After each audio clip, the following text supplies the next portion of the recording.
Hi guys, welcome back to another video. What we have today is a 2016 Audi A6. Relatively nice looking car.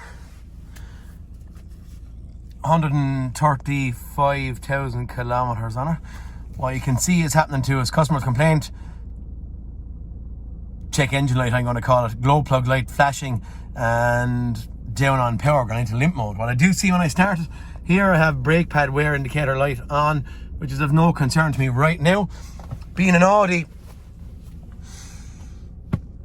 fingers crossed, it's just going to be a handy little diagnosis and not an awkward one. We're just going to get in, have a little look.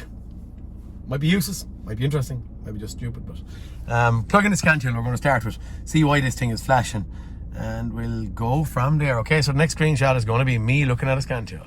Okay, I've done a code scan, but I'm actually looking in engine management here at this point in time. This one, the body U1113, not going to pay too much attention to that. This one, I would say, knowing this vehicle and the owner, I would say he could have at some stage got low in fuel. Oop, you can see there have 2 bars on it, and I have seen limited power due to low in fuel on cars nowadays rather than them actually running out. So I'd go into limp mode, check engine light come on, and to go dead because of being low in fuel.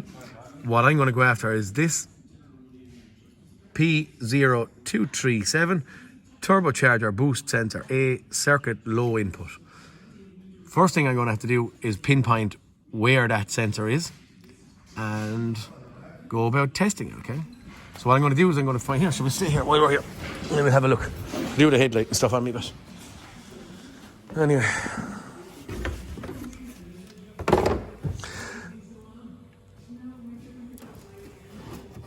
I'm going to be trying.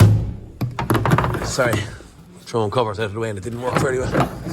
I'm going to be trying to find this boost pressure sensor. I believe they're exhaust differential pressure sensors. I think our boost pressure sensor, I think it's going to be that, with a pipe running down and onto the intake manifold. Do a little bit of a fast look at this thing. It's a normal, it's like a map sensor, I suppose. It's a normal 3-wire sensor. What we're going to have 3 wires. One is going to be a 5-volt reference, one is going to be a ground, and one is going to be a signal. Okay, that signal wire is the one I'm concerned about. I'm going to have, I'm believing, between, well, I should now, I'm thinking key on engine off, something like 0.5 of a volt, maybe even up to about 1 volt.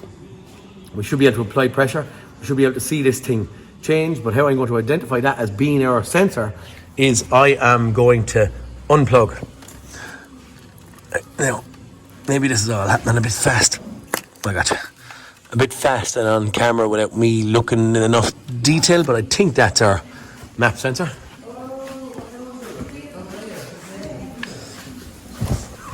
Sorry. Escape. Okay. Don't know if it'll give me another fault or... Okay. What I've just created, I think I had it P0237. And now I'm seeing a P0238. Now you can see boost sensor A, that is the sensor. So I've created a fault to give myself direction, if that makes sense.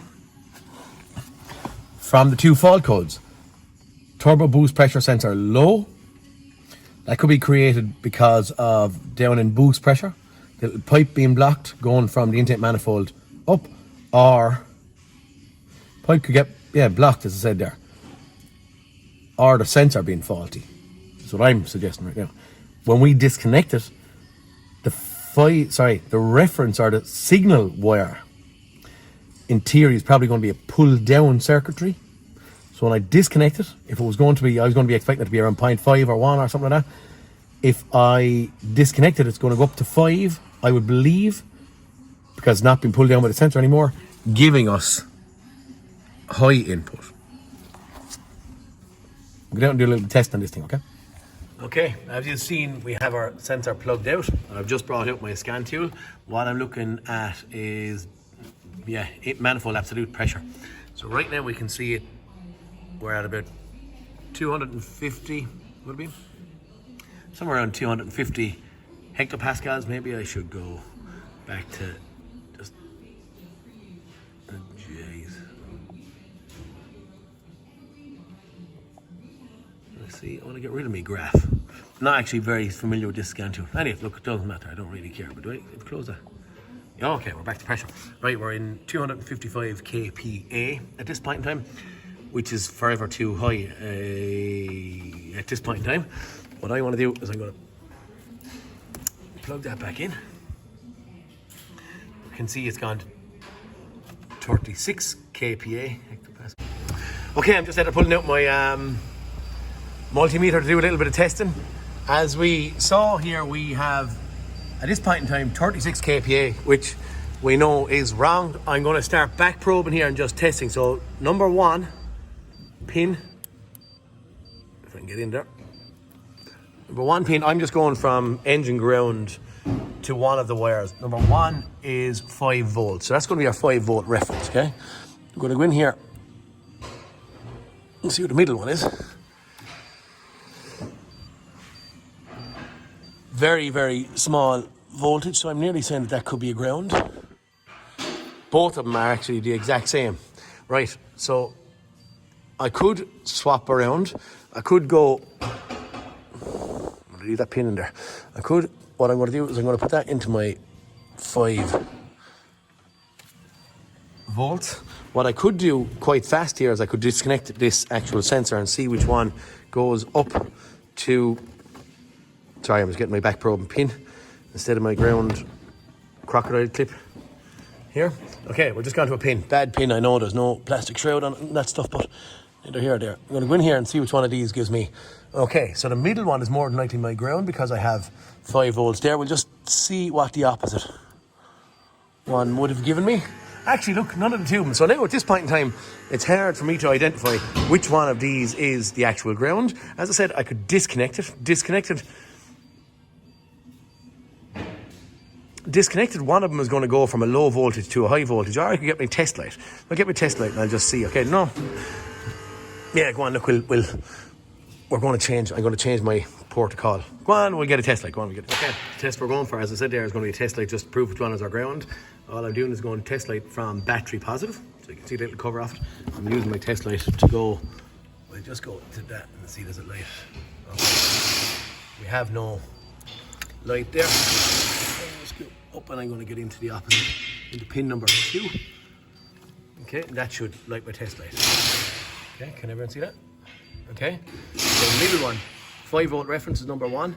Number 2 is the ground. Number 3 is going to be our signal wire. Okay. That's too low. We could have pulled that up. If I go in here and just see, if I disconnect it, we know the voltage is going to go up because our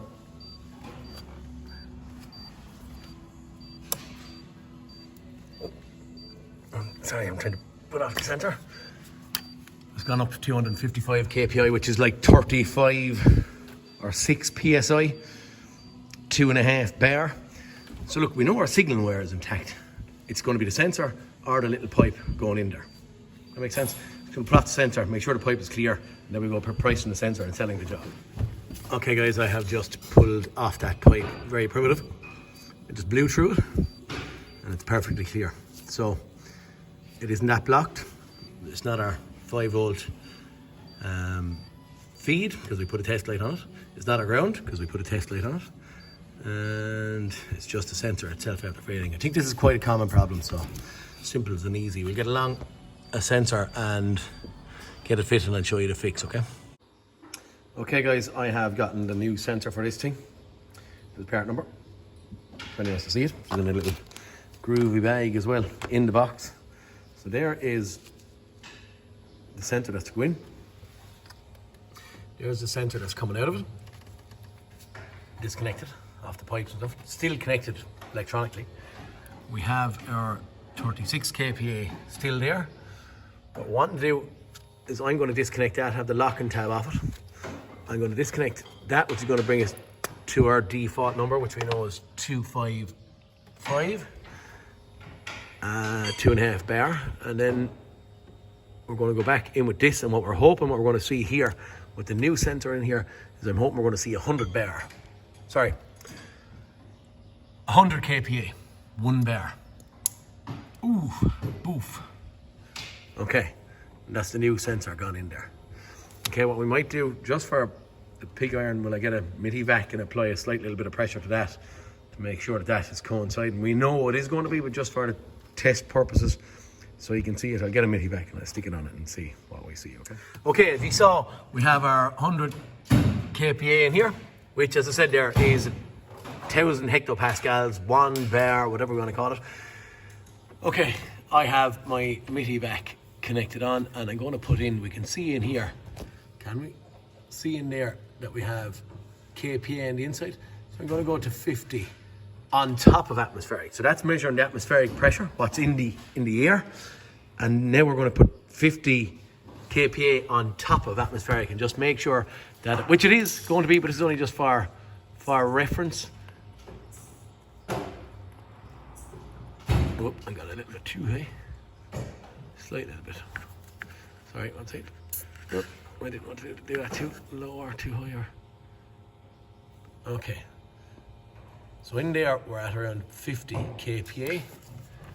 And up here, we have 50 kPa, well, 40 kPa, and we could be losing a little bit now. We are actually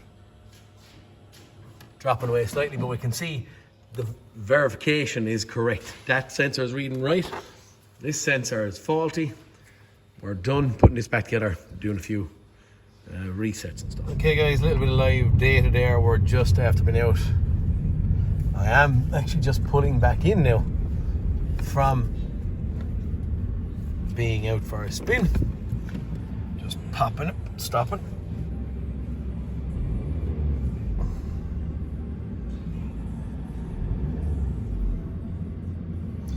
So we can see our increase. We can see while just sitting here at idle, I don't see a live number.